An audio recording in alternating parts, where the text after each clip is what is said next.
Okay, good morning. Can everybody hear me? You guys ready to get going? Almost. We are. All right, so welcome to the forum for this morning. Of course, our topic is artificial intelligence. And hang on just 1 second. And our speakers are coming from the Montrose RE1J School District. And they are coming to us because I think we will be able to really understand and wrap our heads around it. This is the world that our kids live in. This is what they're growing up in. This is what they're preparing them for. And I know that you'll find this fascinating. There is, and I will tell you that my friend, John, you are my friend Matt, actually hooked me up one time where when I pulled out of this last time, he said, download an app called ChatGPT. He said, it's amazing. It's artificial intelligence. So I went home. I always do what he says.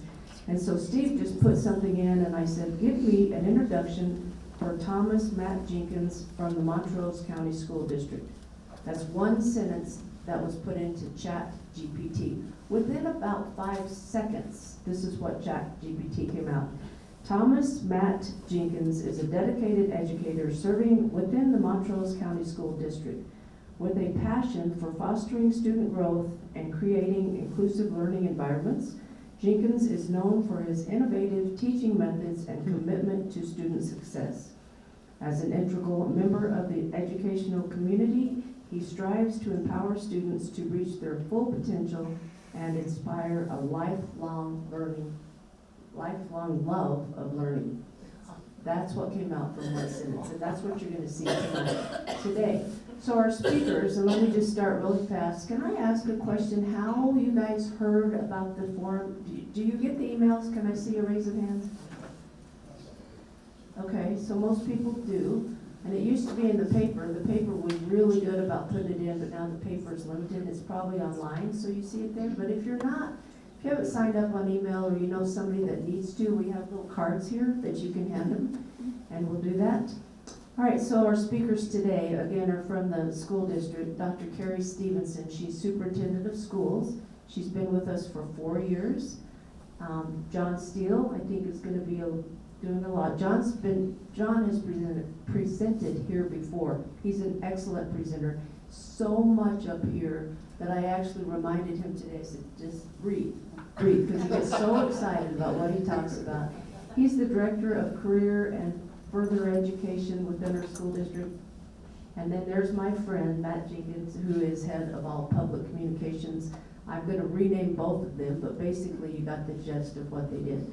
So we're going to start with Dr. Stevenson, and then you can hand it off to whomever's next. Perfect. All right, good morning, everyone.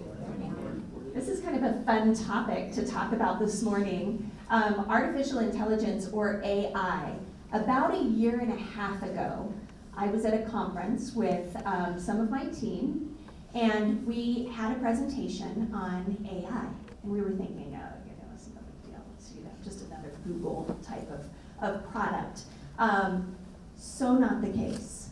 And so for the last 1.5 years, we have really been grappling with, okay, this is going to change our society. Some researchers are saying that this will have more of an impact on our society than the invention of the internet. And you know how that has changed society, right?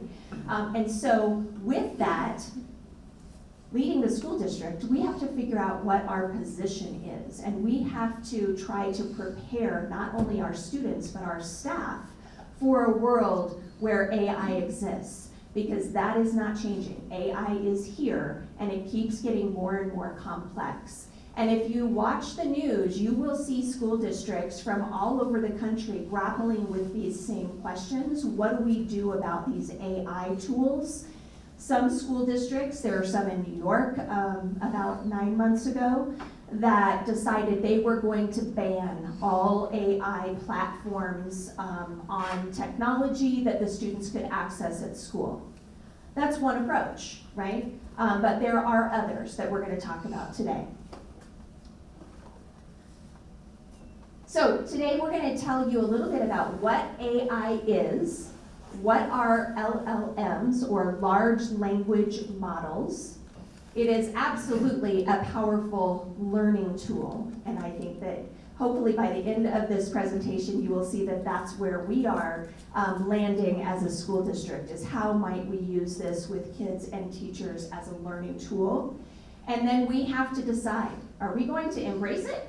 Are we going to block it? Or are we going to adapt with it? And we have spent about 1.5 years grappling with that last question, realizing there is no way we can block it. Because if you know any teenager anywhere, they are 5 steps ahead of you. And if we decide to block it, all we do is create a culture of distrust and a culture of cheating and an underground situation where kids are trying to use it in sneaky ways. We don't want to do that, because this is the world they live in, and we have to provide them with the tools and have the opportunity to teach them ethical and responsible ways to use the technology that we know that they have at their fingertips. So we are absolutely embracing it with caution, I would say. All right, so this is an introductory video, and it's about 9 minutes, but it does a really good job of explaining what AI is. And you will see in this video some snippets of how AI already exists. So when we went to that conference about 1.5 years ago, at that time, there was something called GPT 2.0, maybe GPT 3.0 was just coming out. If you write an email on your computer, have you noticed that it's starting to predict what it thinks you want to say? That's GPT-3, okay? We are now at like GPT-4, is that right? GPT-4, which is completely even different. But AI exists all around you, whether you know it or not. It's in your navigation systems in your car. It's in the Alexa tools that you have in your home. It is on your phone. It predicts and has algorithms for what it thinks you might want to purchase as a consumer, right? You've probably seen those jokes about how is your iPhone listening to you without knowing that it's even listening to you? How does it know all of a sudden that I want to go buy a brass table? I mean, who would want to buy a brass table, right? So it's all around you. This is a nice introductory video. It's about 9 minutes. Let's roll out. The artificial intelligence revolution is here. That might sound like hyperbole. After all, the world looks the same. The revolution didn't arrive with Skynet and robots or with blade-running cyborgs. It's been subtle. Autocorrect here, Grammarly suggestions there, an autofill option in Gmail and Google searches, a small chat at the bottom right-hand corner of a website, and most recently with ChatGPT, an artificial intelligence chatbot that answers questions. If you're imagining Siri or Alexa or even Clippy, rest in peace Clippy, it's so much more than that. ChatGPT can write original essays, compose song lyrics, create stories, and generate original lines of code. AI can make up a recipe for an apple cobbler and then a workout plan to help you burn off those calories from that apple cobbler. Last week I tested it out. I wanted to see if it could answer one of the writing prompts I used to give my middle schoolers, asking whether or not we'll have flying cars. And this was the answer. Pretty good. Definitely original, but not in the voice of a middle schooler. So I asked ChatGPT to write it in the style that a 12-year-old could understand. And here's the result. Simpler in vocabulary, syntax, even style. But what about making a claim and backing it up with a fact? I tried it a third time, and here was the result. Not perfect, but decent. And here's the thing. This is just the beginning. I asked ChatGPT to create code that would allow a Raspberry Pi to make my Christmas lights blink. It not only created the code, but also the instructions and a disclaimer. But it's not just a single chatbot. This AI revolution is happening all around us, but it often feels invisible. Artificial intelligence fuels our vehicles' navigation systems and the smart devices in our homes. It's personalizing how we experience social media and the music apps on our smartphones, how we interact with online stores, and how we play video games. But it's also quietly shaping our financial institutions and our supply chains and restaurants, our city planning, and the way we make products. Some educators are excited about possibilities. Others are skeptical. Still others are worried, and many of us are a mixture of all of the above. But collectively, we are all wrestling with big questions. What is the difference between cheating and using AI? What happens to student voice? What does this mean for information literacy? And what does the future of education look like in a world of AI? It's easy to fall into two different traps, and I'm going to share both of them right now. The first trap is techno-futurism. It's an uncritical embrace of AI to transform education forever. We've already seen bold predictions about how AI is going to destroy the essay or even replace teachers. Techno-futurism asks, what learning task can artificial intelligence replace? And then it replaces those tasks. But I think this misses the point. Simply because technology can replace something doesn't mean it should or even will replace a task. At least, not every time. When the pandemic hit a couple years ago, I asked my students to do a show and tell activity about a healthy way that they were handling social isolation. They talked about gardening and cooking and painting pictures and journaling and sewing clothes and playing music and computer coding and doing crossword puzzles. Every one of these things could have been automated by machines. And yet, these activities were lifelines during a global pandemic. On a more academic level, certain low-tech strategies are still valuable for deeper learning. AI can produce an original essay that will score really well on a single rubric.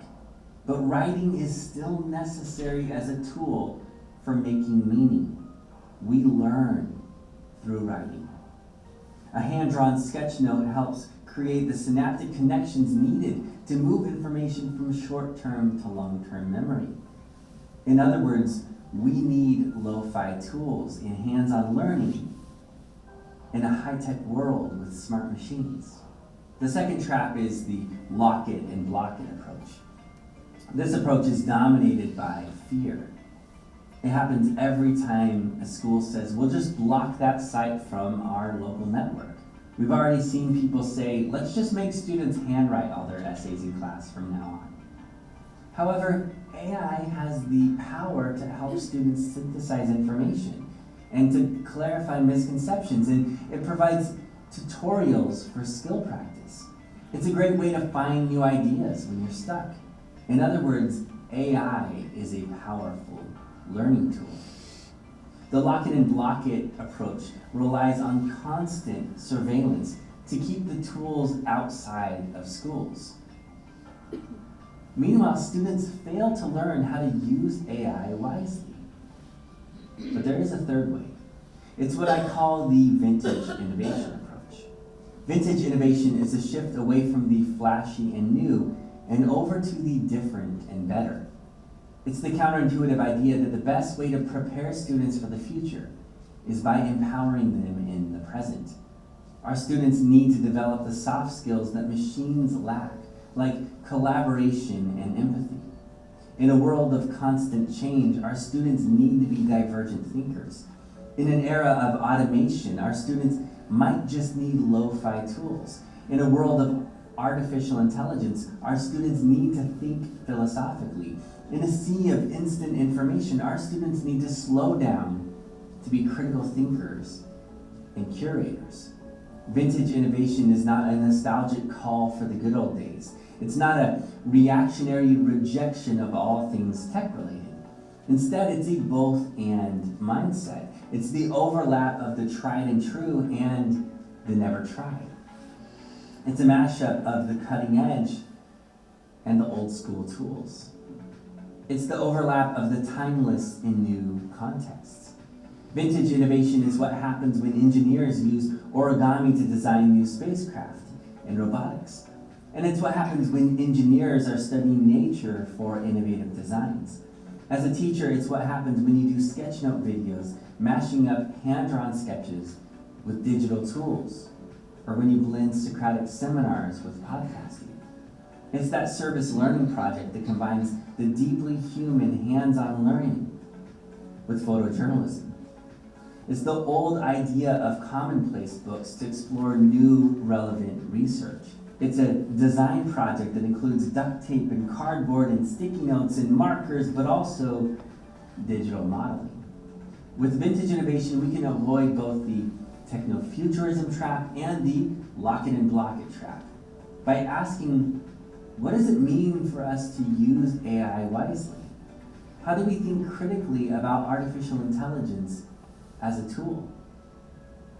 If you are a teacher, then you're an innovator. You're an experimenter trying new things. You're the architect designing new learning opportunities. In the end, apps change, gadgets break, technology will grow obsolete. But one thing remains: teachers always change the world. And artificial intelligence isn't going to change that. If you liked this video, would you consider clicking the like button? And maybe how do you think AI is going to transform education? And how do you I wish we had created that video because it really summarizes how we're feeling right now about the introduction of AI to our students and our teachers. Raise your hand if you would be vulnerable. Do you remember the first time a handheld calculator was introduced into the classroom? Right? And the controversy that must have been happening in your homes and in the community about we can't have handheld calculators in the classroom because that would be cheating, and kids need to learn their math facts without having a calculator. And the teachers might say, you have to learn your math facts without using a calculator because someday you're going to be in a situation where you don't have a calculator with you. Oh, wait, I have a calculator with me all the time. Oh, wait, even if I don't have this, I have a calculator with me all the time. Technology is making things different, I think is the accurate word. Right? And we have to evolve with those differences. All right, so I'm going to turn it over to Matt, and then at the end of our presentation, if we have time, if they can pull the hook on me, we have some demonstrations in ChatGPT that I think you'll find interesting as well. Thank you, Dr. Stevens. So I think John's going to take the slide, but I want to steal John's story for this first bullet point on healthcare. Hopefully, you learned something from this presentation and from this slide deck. But also we hope that you are aware of and take away some of the enthusiasm we have for this. This is kind of a scary thing for some folks because it's new, and anytime you have something new, that can come with some fear because you got to change a little bit. But there's some really super cool, exciting things that are going to apply to so many different human industries, but especially ours, which is education. John has some virtual reality that he's incorporating into his career pathways work that he's doing, and he was testing out in the boardroom, inviting some teachers to come, and you can put on a VR headset if you're going to be a nurse or a doctor, and you can assist with a knee surgery, right, John? And so as you're helping with the knee surgery, the technology makes it real for you, and then there's a big blood splatter that shoots up as you're doing this surgery. Oh man, if I was a student, one, that would let me know if I really do want to be a nurse or a doctor. But it's a cool way, one of the millions of ways that we're integrating technology. So John, you want to talk about some industries that are being transformed? So I think one way to think about how ChatGPT and large language models work is through a metaphor. And I asked ChatGPT this morning, can you give me a metaphor that would help us understand this? And that metaphor was pretty good. So imagine that you have a library that contains the entirety of all the information available in the world. Everything that's on the internet is in this library. Anything that's been written down as a word or as a document is in this library. And ChatGPT is your librarian. And you can ask this librarian anything you want to know. That librarian will go find the information in the library from several different sources, synthesize it together, and give you an answer. And that's at your fingertips anytime you want to ask that librarian a question, and you'll get the answer within a few seconds. But you have to keep in mind, the librarian, like real humans, are fallible. Sometimes they may misunderstand your question or what you're asking it, or they may not give you a correct answer. So sometimes the answer you get from ChatGPT may not be correct. But essentially, that's how you can think of it, is a library with all the world's information and a librarian who will find that information and give it to you. That large language model metaphor is involved in all of these different industries, and it's revolutionizing how those industries operate. So for example, with healthcare, large language models like ChatGPT could be used to help diagnose something wrong with a patient and then come up with a personalized healthcare plan for that patient based on all of their specific needs. For finance, it's helping stock traders make better decisions about what to buy and sell through AI analysis. It's really good at crunching numbers. In the automotive industry, obviously AI technology is now probably in our cars more than ever, and it's definitely how navigation systems work, right? You tell it, I want to get to Denver from Montrose, and it gives you the route that you're going to take. And it will adjust if you take a wrong turn, and it'll recalculate your route, right? Or it'll tell you, hey, there's a traffic accident coming ahead, why don't we take this detour? That's AI. In retail, it's helping, if you've ever gone to like any retail website, and there's personalized recommendations it's giving you on your past shopping history, or if you try to use like their chatbot help assistant to ask it a question, that's going to be not a real person answering you, but a chatbot. In creative industries, this is really interesting because we often think, well, what is AI going to do to creative industries like writers, journalists, artists, music producers, movie makers, all that kind of stuff. It's really a new way to push us to be more creative because of the constraints that it gives us. And it actually, like the video talked about, can help generate new ideas and help to shape our creative processes. So it's a both and, right? One example, you guys probably know Tyler Perry. He's a filmmaker, African-American filmmaker, makes a lot of movies. He was considering creating a whole new production studio in Georgia. And they would have stages, sound stages, and all this stuff. But he stopped production on that because he realized the new technology with AI can create virtual like sets and backgrounds for movies that are much cheaper and better than creating a real sound stage for people to like build. So part of the shift in the industry is like this technology is changing how we do the work. And in some cases that's going to make some jobs obsolete, but it's going to create new jobs. Now we need jobs for people to create those virtual backgrounds. Where before they might be building those backgrounds from wood, right? Or something else. And in education, which is our main topic today, it's revolutionizing how teachers will support students in learning and how students can even help themselves become better learners. So here's just a couple of examples of applications in everyday life. Smart assistants that are on your phone or on your smartwatch, right? We have a smart fridge at home and it has Alexa on it, so my kid always likes to ask Alexa for questions that's on the fridge. And we also have a sound bar that has a Google AI assistant on it. And one day, my 11-year-old got the two AIs to talk to each other. It was really weird. It was kind of scary. It was like, Alexa's, hi Google, nice to meet you. The navigation and maps, like I talked about, if you ever use Google Maps to get anywhere, that's another everyday example. Recommendation systems like Netflix. If you're ever watching Netflix, it'll recommend, we think you might like this movie, since you watched these other movies and said you liked them. So that's AI. Social media, whatever pops up in your news feeds, right, in Facebook or Instagram, that's kind of driven by an AI algorithm to say, we think you'll like this content based on what you liked before. Language translations, so if you ever use Google Translate, tell me how to say this in Spanish, right? That's an AI feature. Health and fitness apps, and then customer service, like I mentioned. You can ask a chatbot on almost any website from any company questions and it will answer you. Yeah, and so as John was talking, going back to that point of change, this can be kind of scary because you hear the Tyler Perry example that we were going to construct sets and have this business innovation and economic prosperity for that area, and now we're not because of the technology. And so that is one data point. But what I'm starting to learn, at least in my job because I'm in communications, is how is this going to allow me to do other things better? So part of my job's responsibility is press releases. I'm sure many of you have read some type of press release in a newspaper over the last 50 to 80 years.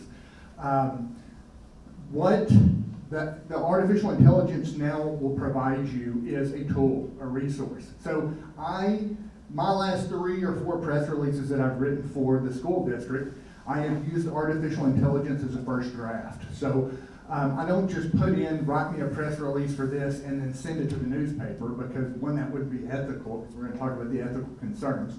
But it allows me not to have to start from whole cloth. So if you can think of all the different tasks where you create content or create language, the technology is going to save you time. So now I have more time to work on other things that I'm passionate about.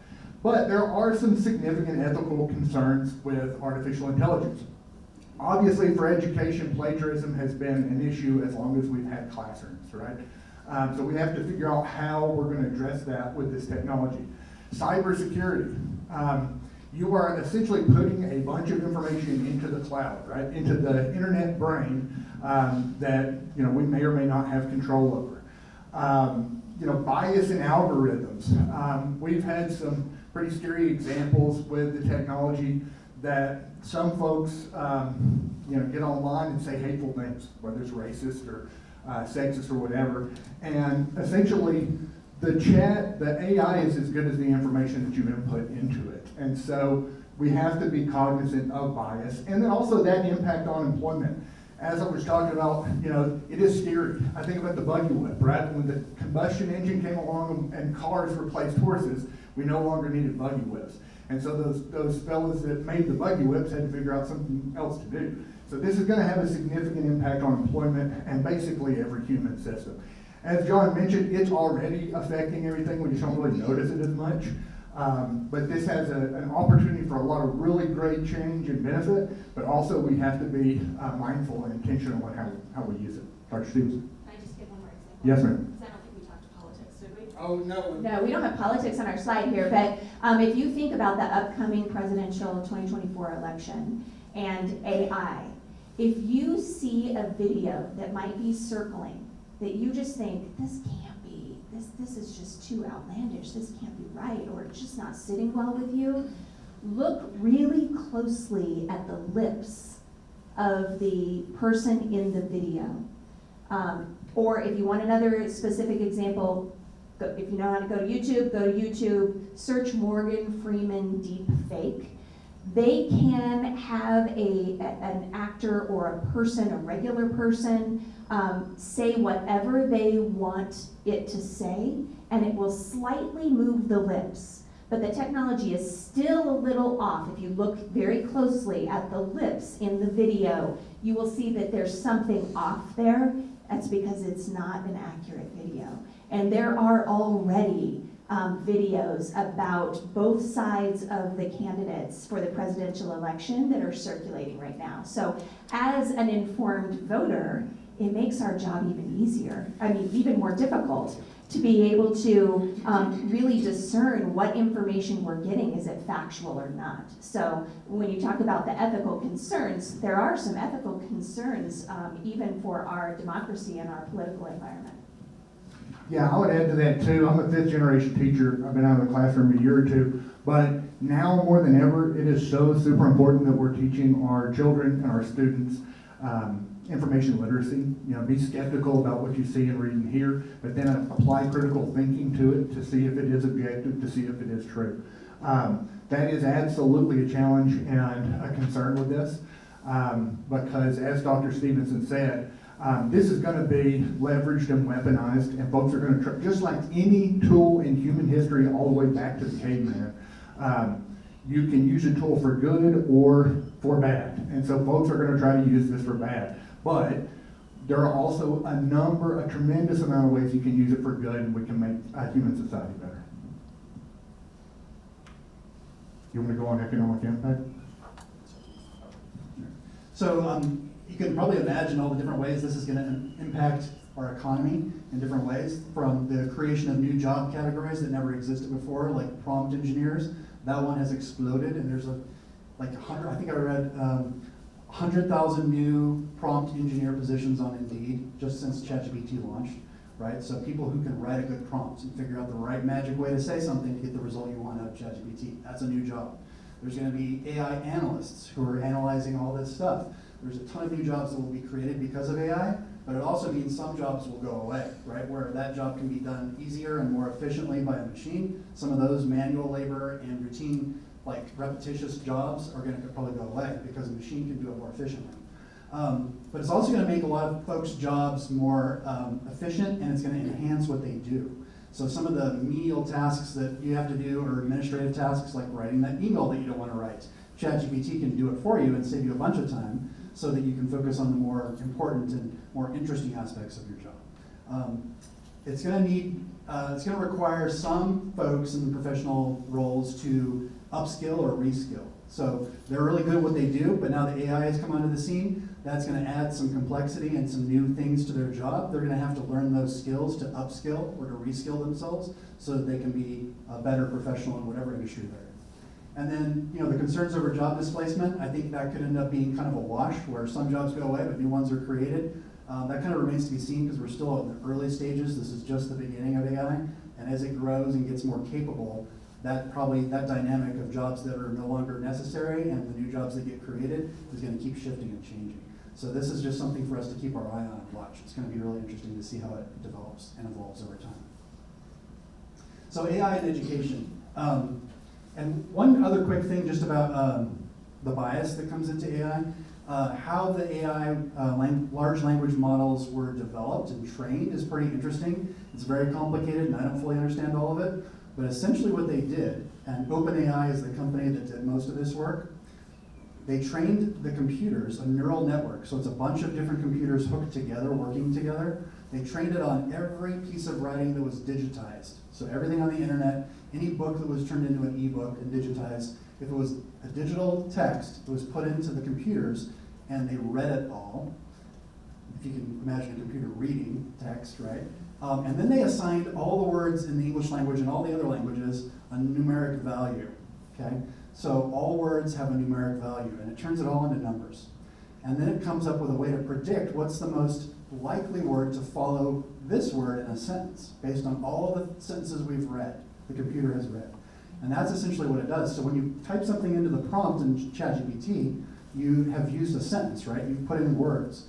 It just follows that prompt with what it thinks is the next most likely words in that sequence, based on everything else it's read. So it's really a predictive model. So some people think, well, AI can think. It's like a human being that's having a thought. Whatever you ask it, it's thinking about it and giving you an answer. It's not doing that at all. AI is not thinking, not yet. It's just predicting the most likely next word in the sequence. And it just keeps going. That makes sense, okay? So that's where the bias can come in, because text that is out there might contain some bias. So it's that garbage in, garbage out principle. Whatever goes into the machine could be good or bad, and whatever then comes out of the machine could also be good or bad, depending on what went into it, right? So that has a huge impact on what we talk about with education in AI, because we have to do what Matt Jenkins was talking about, foster critical thinking among our students. They have to put in something into ChatGPT, see what the results spits out, see what it tells it, the student, and then evaluate whether that information is accurate, credible, useful, is it ethical? Like all those questions a student is now going to have to wrestle with, and that's a critical thinking skill. And that is really important for us to be teaching our students. It can also really create or cultivate creativity amongst our students. They might be stumped, let's say, on some assignment. They can ask ChatGPT for some ideas, and from that, they can then take that idea and run with it. So it kind of pushes them to be more creative, but if they're stuck, it can help them get started. It's a good place to start, right? This AI presentation that we are showing you right now was partly created by AI. So one of the questions Matt had for me when we sat down to create this presentation was, is there an AI out there that will just create the whole presentation for us like that and we're done? We don't have to do anything. Because that would really help save a lot of time. And so we tried that. And I went first to a couple different places and tried to create a presentation, and they weren't very successful. Then there's a platform called Canva, which is the platform that built this presentation. And I asked it to create an AI presentation. And it gave me 7 slides kind of with these design elements on it, and some text that was very basic but lacked specificity. And I was like, well, that's a start. I've got 7 slides with some basic info. I can work with that. But I can't just leave that presentation as is. It's not good enough yet. So then I had to use ChatGPT to help me create some of the bullet point text you see on the slides. I told it very specifically what I wanted it to do, and then it gave me a whole bunch of text. So then I had to trim down that text to just bullet points and big ideas so that it wasn't overwhelming on the slide to have too much text. And then the result that you see up here is a combination of Canva AI, ChatGPT AI, and human skills that I had to put my own skill and time and energy and effort into. So it's a combination. It's that both and, right? AI can't do the whole thing for us, but it can certainly help. And that's going to be true for our students. We have to teach them that you can't just stop it by plugging in some prompt into ChatGPT and saying, calling it good, and saying, that's it, I'm turning this work in. It's a starting place, but not the end point. And a lot of these other things like ethical implications and social responsibility we've kind of touched on, but that's something that we explicitly need to teach our students, how they can approach AI use with ethic in an ethical way and a responsible way. One of the things that ChatGPT is going to help do is automate grading for teachers. I teach an AP language class, and it's online, and my students turn in essays. So I created a chatbot. You can create custom chatbots that will do whatever you tell it to. So I created one for AP grading, and I uploaded the AP rubrics, and I said, I'm going to send you student essays, and I want you to provide feedback on strengths and areas for improvement based on the AP rubrics. And now I can just copy and paste a student essay in and say, give feedback to this student directly, and it spits out 3 to 4 areas of strength from their essay to praise them, and then 3 to 4 areas that they need to improve on. And then I can copy and paste that feedback to the student, and it's better feedback than I probably would have been able to generate myself. It's pretty cool. Students can also use it in a similar function. They can take an essay they wrote, plop it into ChatGPT, and say, give me some feedback for revision. And it will give them, hey, you need to fix your transitions and your grammar, and also you need a better thesis statement, right? And so it'll give them constructive feedback that's very specific that helps them rewrite that essay. One last thing on that is in the enhanced accessibility. It's a really great tool for leveling the playing field. Imagine we have a student whose first language is not English, and they're struggling to, they're not struggling, but they're progressing and learning English, but sometimes they need a little help. They can use ChatGPT to translate something from English to their native language, and that helps them access the assignment or the learning objective that the teacher has set for them by helping them kind of translate some of the language. Then lastly, preparation for future careers. We've talked about the economic impact, and it's going to create a whole bunch of new jobs, and existing jobs that aren't going away are going to incorporate AI in some way. So learning how to use AI now as a student is preparing them for all those future careers, including those careers that don't even exist yet. We've got about 7 to 9 minutes left, and so we want to make sure, if we can, that we'll show you just a really quick introduction to ChatGPT that you can do from home or from your phone. But I did want to say too, almost all of us in this room have had a big paper we had to turn in, whether it was a high school senior paper or for college. You've got this high stakes final paper that you turn in for the end of the class, right? And so how that worked before is you worked really hard, you researched, you might have procrastinated and stayed up all night to write that paper, but that's a really high stakes paper. And so you're going to turn that paper in, and your grade is really going to come down to that one paper. Well, now with AI, you can take that paper, paste it into ChatGPT, and say, what's my professor going to say about this? And the chat will say, well, the professor's probably going to say these 3 points that you need to improve on this, and on this. You can literally draft that paper with the software so that you've got a much better finished product, and you're not terrified and stressed when you turn that paper in because you've had a chance to draft it. That's like one of the gazillion different ways that this technology helps us. I'd say let's go ahead and try chat out just so we can show folks. We could talk for hours and hours and hours about how this is going to help education and every human industry, but we want to show you how you could use this yourself today when you get home working on your desktop. Matt and John have done a great job giving positive examples about how you can use ChatGPT. But I think you can start to also see that we can't ignore the negative examples either. We can't ignore that in Matt's example of a student writing a paper, they could go into ChatGPT and have ChatGPT write the entire thing for them. And then, by the way, at the end of it, say, revise this and include 3 spelling mistakes. Or revise this so that it sounds like a 11th grade student, right? Revise this to make it lower vocabulary or higher vocabulary. But on the flip side, a teacher can also use this and upload a piece of text. Revise this so that the reading level is higher or lower, so all of my students are able to access it in my class. We can't ignore that the education that our students are going to be receiving is going to be impacted like that about this, but we also can't ignore our teachers need to revise what they're doing. They might have an assignment that they have historically done.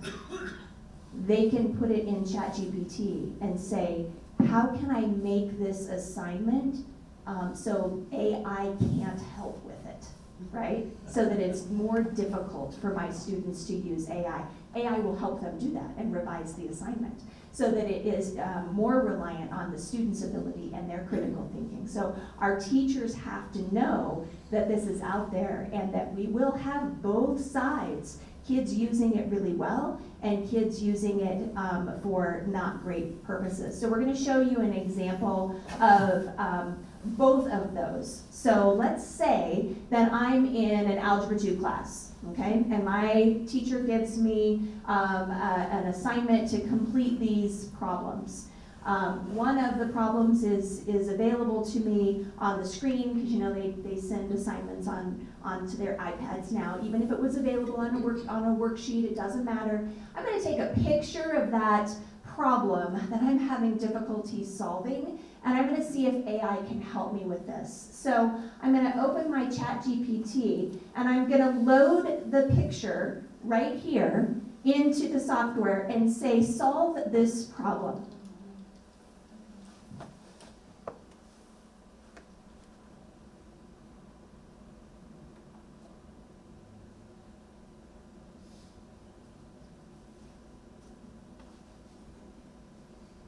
Jeopardy music for me. The speed is dependent on the speed of the internet. There's your answer. A student, if that's all a teacher requires is the answer, then that's all the student has to give. There's not a whole lot of learning that's going on there. However, if we teach our kids that this is like having a tutor in your pocket, right? This is having a tutor available for you at all times so that you really do learn the information, not just regurgitate the answers. Then we teach them how to expand on this. So I did this before and I said, okay, I'm going to attach the possible answers, even though I know what the answer is. I'm going to attach the possible answers because this was a multiple choice question. But I'm going to ask the ChatGPT, of the attached possible answers, explain why each incorrect answer is incorrect.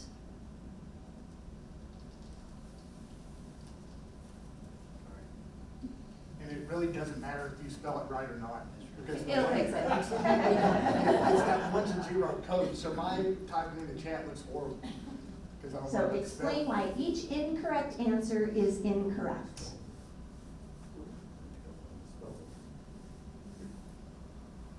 And it's going to walk me through that answer. So if I am truly interested in deepening my understanding of algebra, I can use this like a tutor, right? So it's going to give me all of that text here. And then we can go even further when it's done with that, and I'll let you look at that.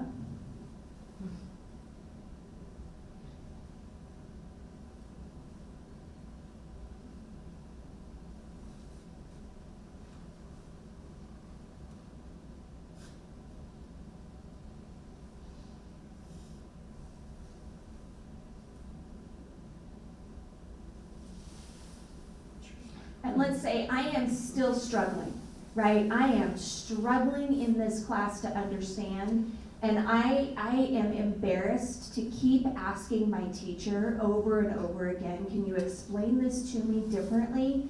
So I'm using this like a tutor in my pocket, and my next prompt, because when you're using ChatGPT, it's like a conversation with a friend, right? So my next prompt is, please provide me with step-by-step directions for solving this problem. Explain it to me like I'm a beginning algebra student.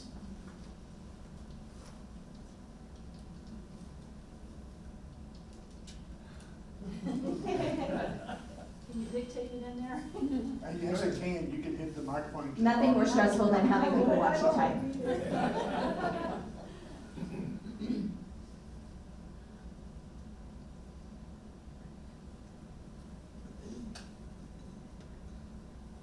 you always want to say please, so that when AI does take over the world, it remembers you're one of the nice ones.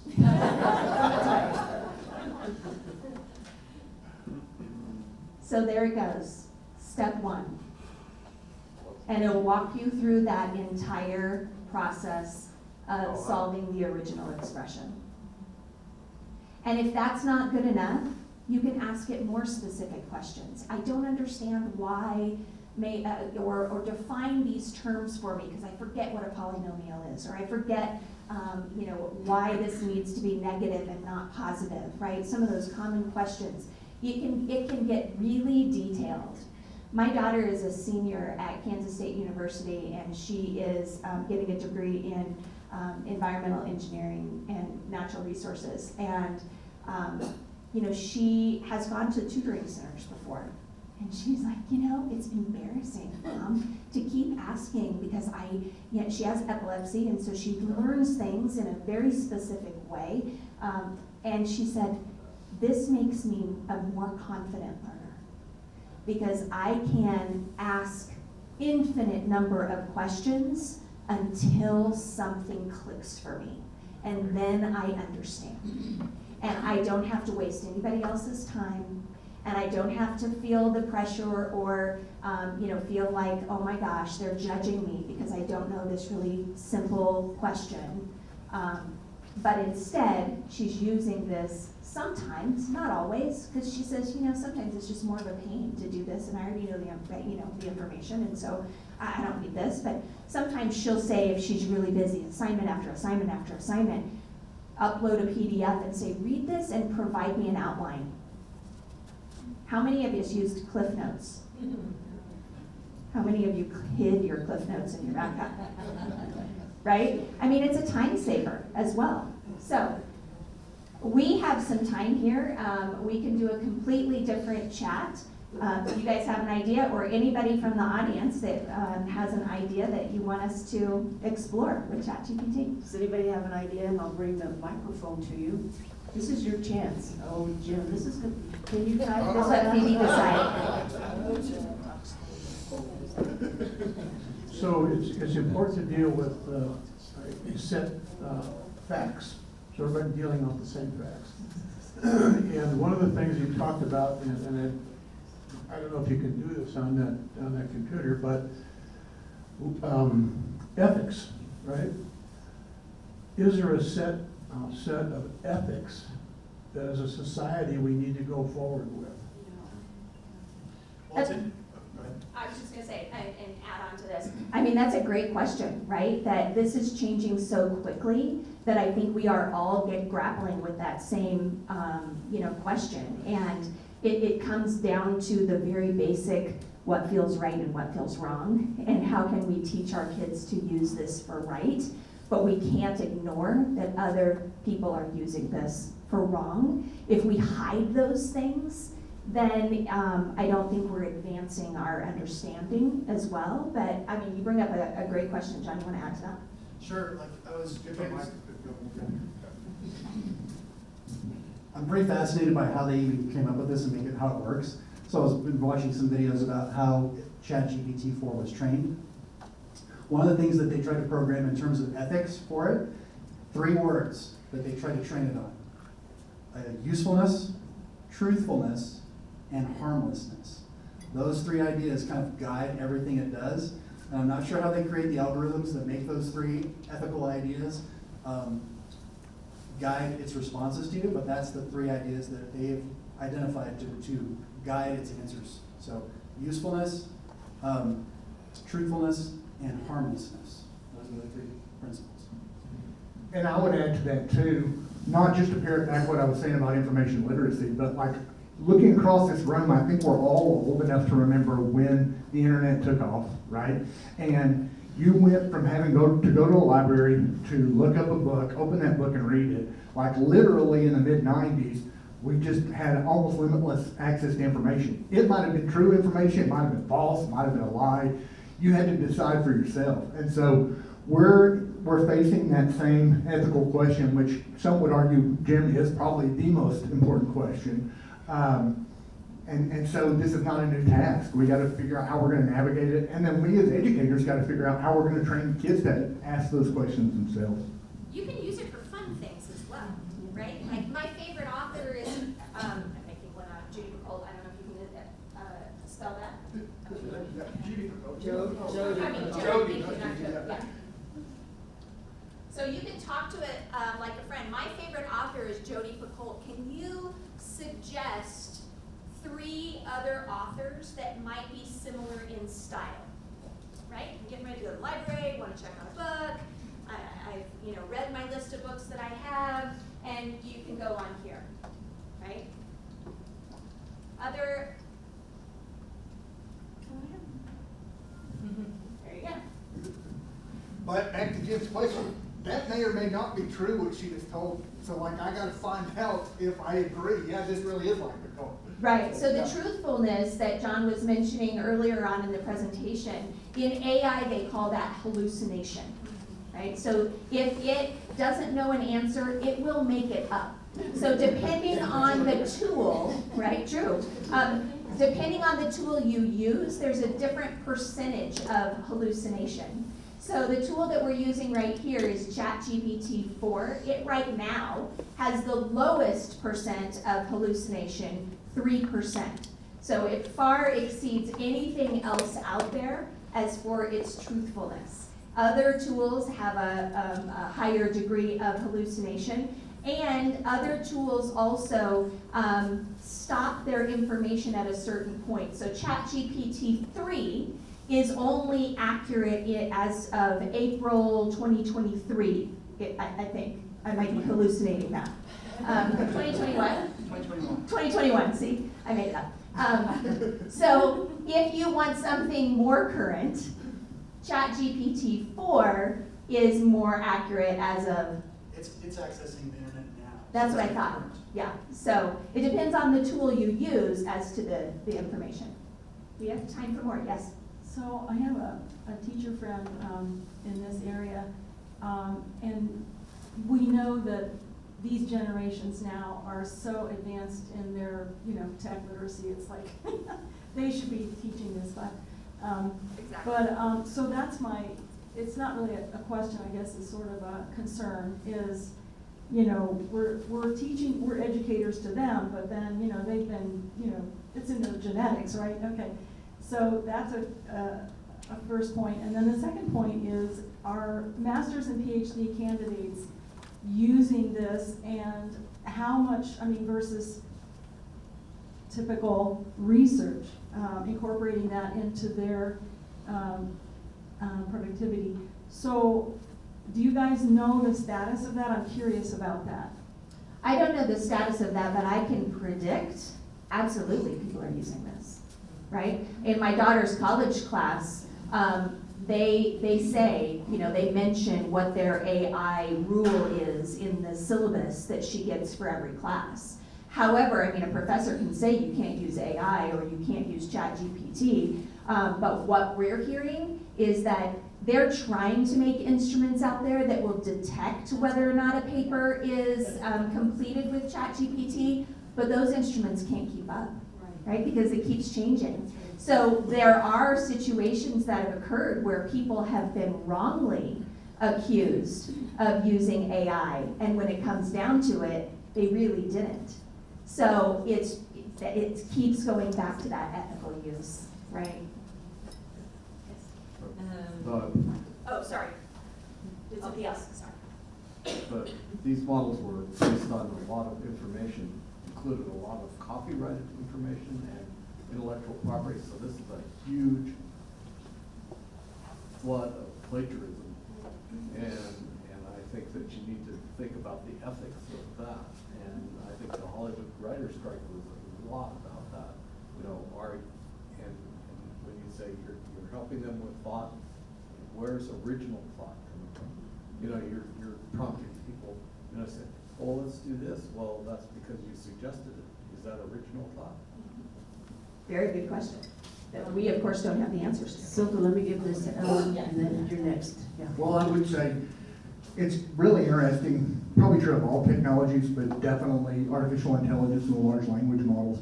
For like every answer we get, we've got 10 to 20 to 50 more questions, right? Because it just impacts everything. And so that's a really great point. And we're just gonna have to figure it out. Will you tell your example of when you were building the brain with 20 textbooks or whatever?